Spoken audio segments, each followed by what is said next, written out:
Some people call the clean code philosophy a bunch of BS, but there's one thing I learned from it that helped me out a ton. Choose good names for your variables and functions.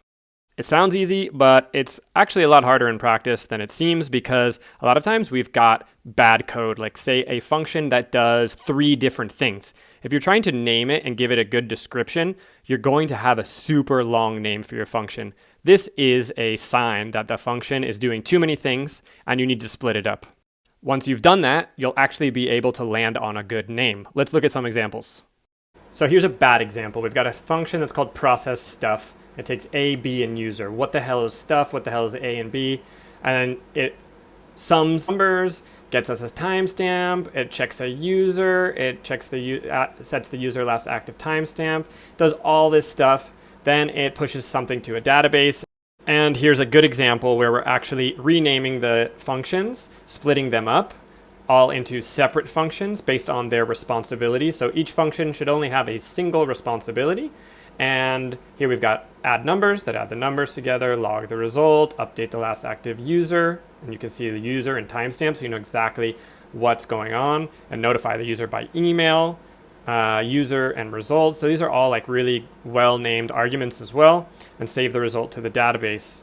So to go back to the top, the reason that this name is bad is because it's hard to find a good name for this because it's doing so much. So what would we call that? It would be something like sum the numbers, get the timestamp, and save this information to the database. Naming stuff really well helps you to put it in logical order. Like, let's use a more complex example from the Open SaaS template, which is a free open source SaaS boilerplate template that I created. And this is the Stripe webhook handler.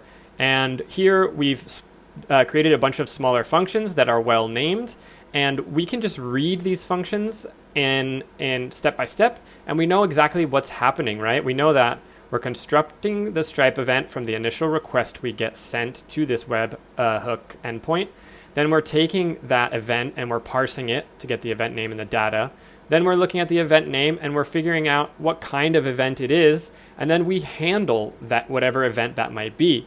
Now, if that stuff weren't split up into separate functions, we would have to be looking and reading the actual logic within those functions, which is a lot messier. Like, you know, looking at the checking the environment variables, looking at the headers, constructing the event from the signature. All that stuff takes a lot more time.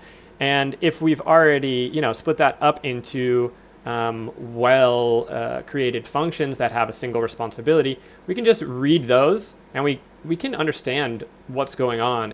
So yeah, name your functions and variables correctly. It'll make you have a lot easier time to go back and work on your code later, and it makes it easier for other people to work with you. So avoid stuff like this, year, month, date, string, and name it something like current date. It's pretty simple, but it goes a long way.